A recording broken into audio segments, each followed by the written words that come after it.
Hey everyone, and welcome back to Girl Inside with me, Hannah Darkling, a podcast which is essentially the letter your aunt and uncle would send you on Christmas, updating you about their life and which kids have gone off to college, except it's weekly and it's audio visual and it's me. So, hi, welcome to this. Welcome to the insanity that is the inside of this girl's brain, which is sort of why it's called that, and also lockdown. There was something that I saw online, which I'm going to now reference and then respond to, which you may not have seen online. In fact, I'm pretty sure you won't have seen online. I think it is relevant to us all, even if you haven't specifically seen what I'm referencing. I saw a video which was like Instagram stories or something, someone saying people who love reminding you that basically they were already on lockdown before this whole crisis happened. So, and it's just this guy being like, oh my gosh, well, I'm already an introvert. Well, I work from home anyway, so I already know what it's like to be inside. And I felt very personally attacked by that because I've said that. It's one of the first things I said when starting this podcast. That is a motorbike. That can't be an essential trip. That has to be I need to get away from my family for an hour trip. Which, look, let's be honest, that could be essential. But anyway, people who are saying like, guys, I already know how to self-isolate and be inside because I've been doing it. Like, that is something I have said and I stand by it. I'm not taking it back. When I'm attacked by somebody about something I've said, I usually become much more stubborn about it. Which is how political division happens and you get a two-party system and somebody like Trump rises to power. But that's not what we're discussing. We're discussing I felt personally attacked and I would like to defend myself in the forum that I can do that, which is my podcast and my YouTube channel. Because if you weren't aware, this is both an audio experience and also an audio-visual experience. So you can watch me, see my face if that's something that you are interested in. And if you have been enjoying this, despite the fact that you have to look at my face, you can find this on SoundCloud and something else. It's all in the box. However you're engaging with this, all of the descriptions will be in the box below to the side related to it so that you can find it on different platforms and engage with it in a different way if that's what you wish. But I was thinking about this concept of people repeating, I already know how to be in self-isolation. I've been doing it forever. And yes, I think to a degree, there are quite a few people who are saying that just because they always love one-upmanship and they're always the type of people to say, yeah, but I already know. I'm smarter than you about this topic and I actually know better and I've actually been doing it for longer. So you think you've been alone? I've been alone. There is an aspect of that, definitely, for a lot of people saying it. But the way I meant it, and maybe it's more similar than I'm willing to admit, is you know how lonely and isolated you feel 3 or 4 weeks into this thing? I've been feeling that for the last 18 months. There he is again, mate. Motorbike. I'm trying to record a podcast. Could you be respectful, please? I need to put a big sign up on my street. Hey, recording, shush, shush. Or I could do it, I was going to say in the middle of the night, but let's be honest, 4 a.m. is when people drive their motorbikes past my house because the street I live on is a sort of main road and very windy. So motorbikes love to drive on it. Ride on it? Both. Who cares? At this point, yes, accuracy is very important to me, but at this point, who cares? The way I have been engaging with, I've been feeling like I've been in isolation for longer than the 4 weeks of government mandated self-isolation and social distancing, is to say, hey, you know how you feel? I've actually been feeling that. You've been feeling it for 3 weeks. You're going into week 4 of this, or you're going into week 5 of this, and how shitty that feels. I'm going into week 84 of it, I've been doing it for a year and a half. I can't math right now. I don't know what week 84 would be. That thing of, hey guys, I just want you to understand where I've been coming from for the past few months with I've maybe been a bit deranged on Instagram stories and I've maybe been a bit over the top emotional sharey, and then sometimes really like bitchy and like sassy, because I think that like being sassy is really funny, and then I look back on it and I'm like, I just look like a horrible person with the way I engage with social media and all of that sort of stuff. It's like that's to me just being like, guys, this is my explanation for why I wasn't such a great person, and not as an excuse, but just to be like, do you get it now? Do you understand me now? And do you see where I have been coming from for quite a while? And can we have some compassion for the fact that when this is over for a lot of people, there are a handful of people who will continue to live a life that is very much working from home, only seeing one person. And maybe that's not because they don't work from home, but maybe they live alone, or maybe they live with someone they don't like because of financial situations, they can't get out of it. And to have a bit more compassion for the fact that not everybody is able to come and go as they please. Yes, we live in a free society to a degree, but just where I'm coming from with it is have compassion. And I think that's something that I've always wanted to put forward as a message. But in this situation, I think, also there's part of it being like, but have compassion for me specifically, which feels shitty, but also like I have a lot of mental health issues and depression, and sometimes it's like, guys, you do just have to be a little bit more, kid gloves with somebody who's in a real shitty place. And that's not like asking for special treatment. That's just like, we're all humans, and sometimes people have bad days, and you just got to be like, yep, things are bad. And that's definitely happening a lot now. So let's take this information about how people's psyches work in isolation and apply that to future life. But we might be here for quite a while, so we'll just see how long it takes to apply that to our future. Being at home for me at the moment is very much about finding a way to feel as though I'm back in control so that I can regain that set. Oh my God. I literally just ate my body weight in McDonald's, and it's pretty disgusting. I think now it is also very different because while I'm working from home, it's not many hours. I do have a lot of time on my hands. I'm not commuting. We do have more free time, and also working from home is very different from you can't leave your home. And so for me, my focus in the way that I've been trying to get out of a depressive funk and get back into making stuff and creating stuff, which is, something that I very much enjoy, has been to control what you can, control your controllables. But I live in the house I grew up in. My mum is here right now. My dad is in a different state. So it's just me and my mum. And so she gets to remodel the garden.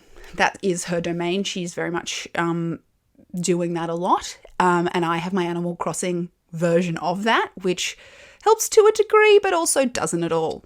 I've been trying to find that balance of controlling what you can control.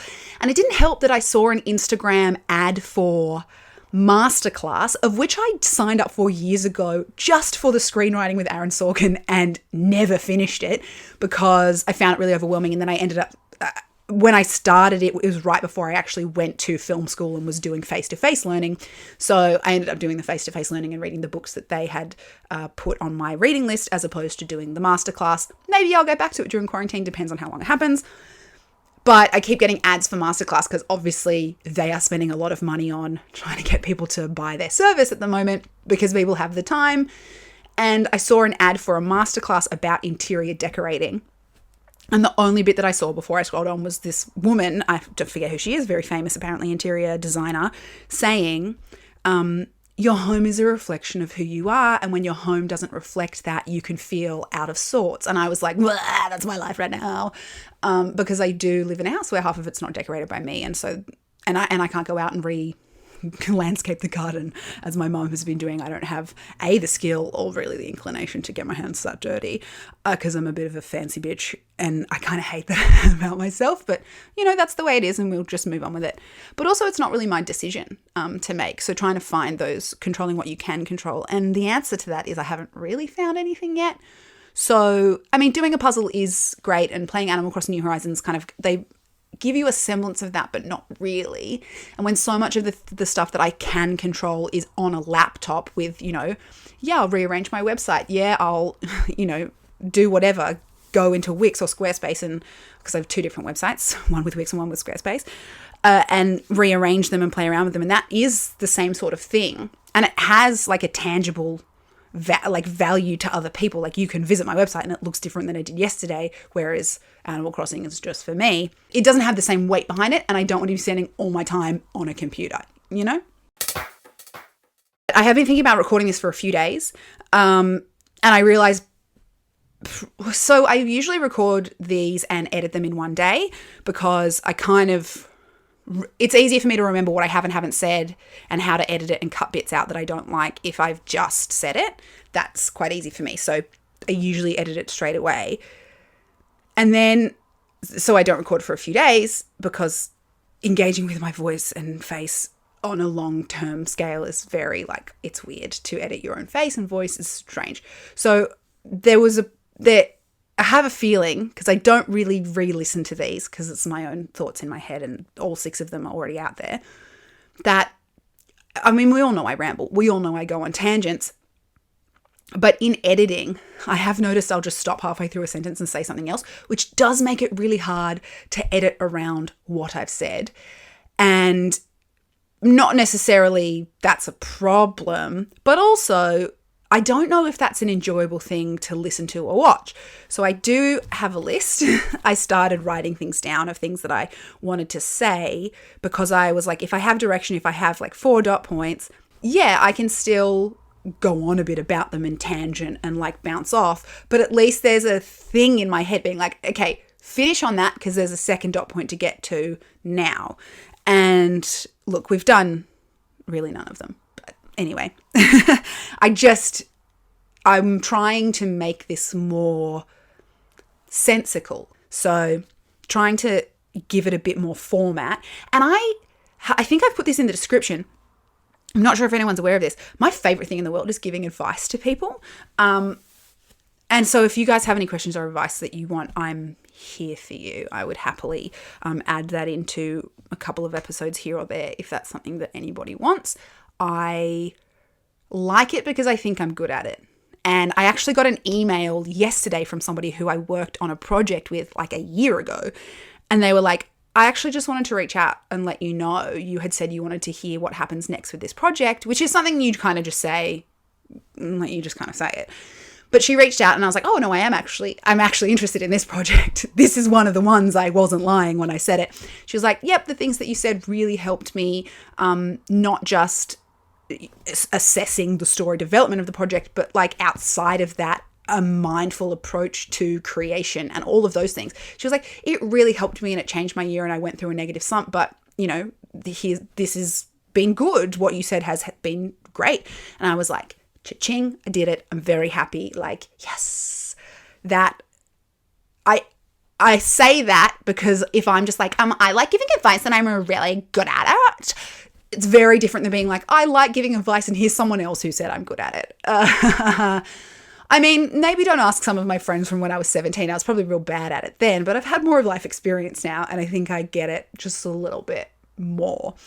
But anyway, I don't know. Message me even if you don't need advice, because I need people to speak to. I'm going to sip my drinky drink. Today I do not have a tea. I have a McDonald's Coke. Yes, I did leave the house. One of my acrylic nails broke off. And I kind of don't care if I have acrylic nails on or not. I just had them on for the end of last year. And so then coming into the beginning of March, I was like, oh, I'll get them off soon, whatever. But it hurt so much because the salon I go to pops them off. And in my head, I'm like, that's not good. Don't do that. But that's how they get them off. And it really hurts to get them off. And I just haven't found a new salon to do it. So I had long acrylic nails coming into this time at home and one of them has popped off and it hurt like a bitch. But now I have to scrub the rest of them off, and the way that you do that at home is with acetone. So I had to go to Bunnings to get acetone. It was the last bottle that they had.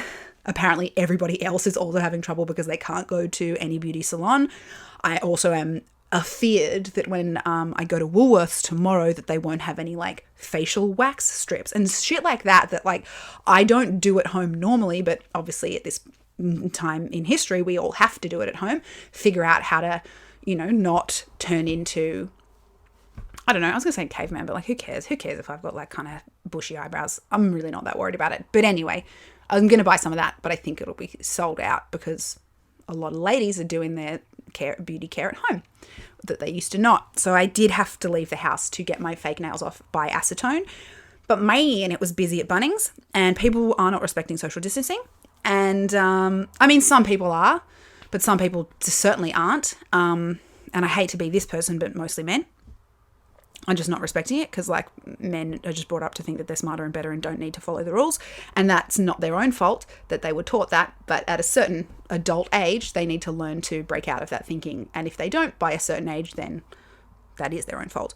So, hey, this week, guess what I did?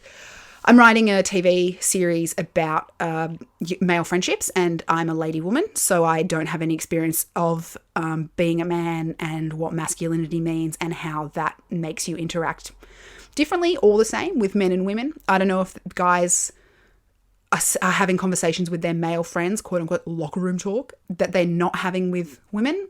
And if they are, they're probably not the types of people that I am friends with anyway. So I don't know if asking my friends lots of questions about masculinity is very helpful because I tend to weed out the people who don't agree with me about feminism. But regardless of that, this week I openly and willingly put a survey together and just asked men for their opinions on things. And that's growth, you know, coming out of essentially an abusive marriage. And I won't go into specifics about how or why, not the time or place right now, but coming out of that and really distrusting men and really just being like afraid of men, like physically, viscerally afraid of men. And now I'm at a place where I'm like, that's a bit over the top. Men are definitely good. Men can be great in the same way that women can be. And the socialization of them is what's letting them down. As I said, like men and women are taught different things and socialized differently. But like for me, that's a big growth that I willingly asked men for their opinions and was like, yeah, say what you want about masculinity. And I haven't really engaged too heavily with the answers yet. We'll see how angry they make me. But the fact that I even asked was like a growth step for me. Guys, that's a big growth step. So like snaps to Hannah for like, I guess it's not like for thinking men are good because I always thought that, but like snaps to Hannah for 6 years after my divorce, not being physically afraid of men anymore. Haha. Well, sometimes at night, but mostly no. Yay. Like, congrats to me for that tiny, I'm going to clap for myself because nobody else is. If you haven't seen it, or if you don't know who she is, and I'm going to say her name wrong, Simone Giertz. It's spelled like Giertz, but it's some kind of Swedish surname. I'm not sure. So it's pronounced like Giertz, I think.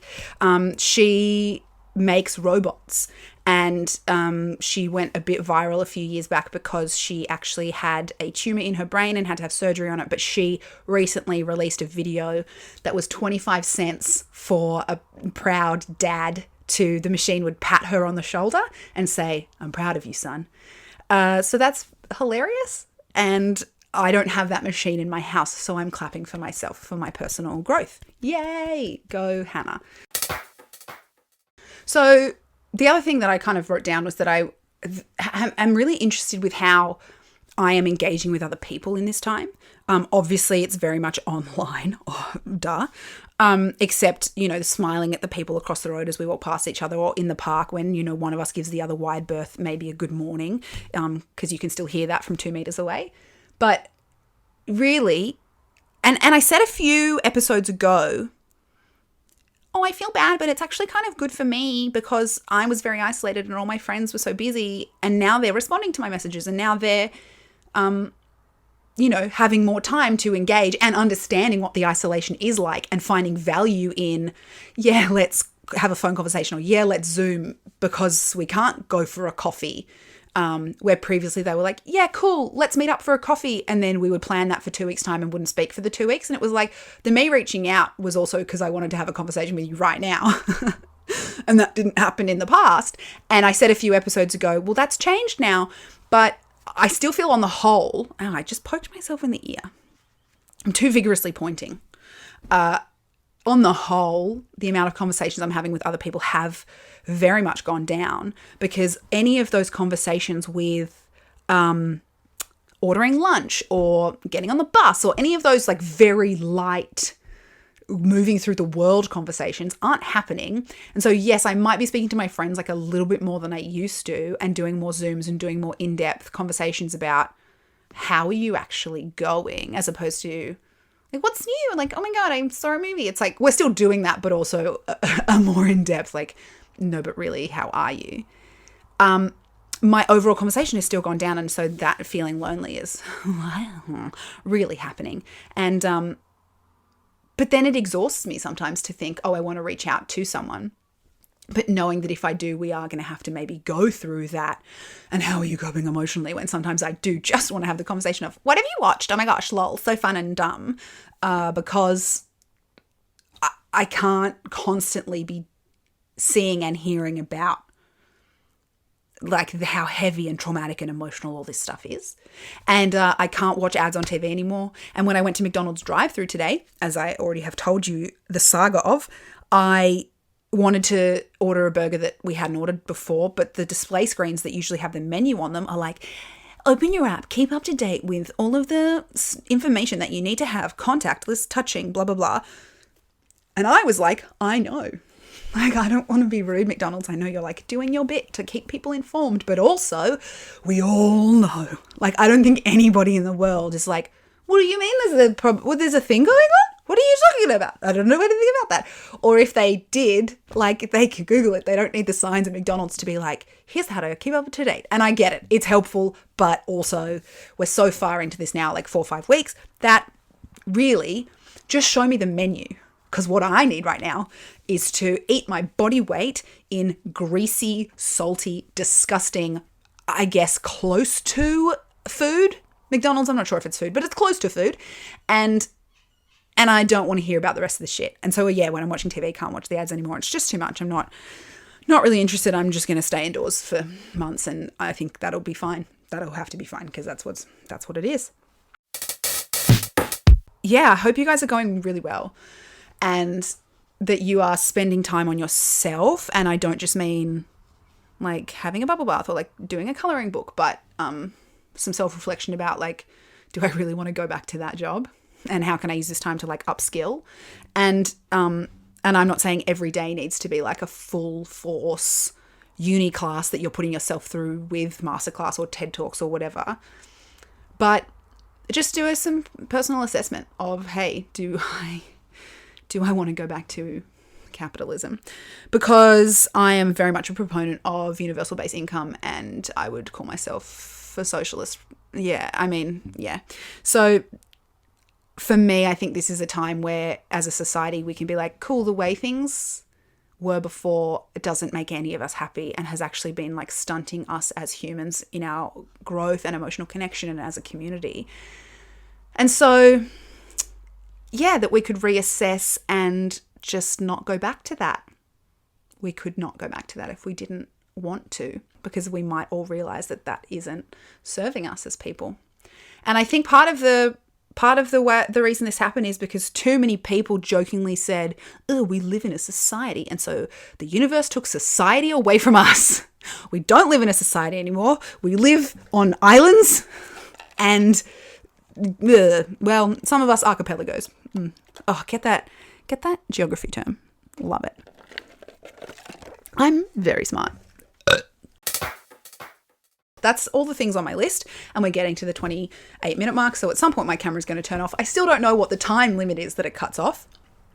I should probably learn that if this is going to be the way that I time my podcasts, but I'm not going to, because that involves giving a shit. And right now I'm trying to give less of a shit about everything. Oh my God. Was that a bird? It must have been a bird. I was terrified it was my neighbor again. It's not. She's away. It's fine. That's kind of everything that I wanted to say to you guys today. I hope you are going well and staying safe and staying sane. And reach out if you want advice, and reach out if you just want to mention something for me to chat about. And you can follow me on socials at HJ Darkling is my profesh one, which is probably where you should find me. I do have other ones where I talk about boobs and butts and a lot more swearing. But if you can find that, follow me on them, but I'm not putting it out there. But that's me. And good on you for getting through this time and for doing that. I think that you're a babe. And yeah, See you next time, guys. Thank you so much for spending it with me.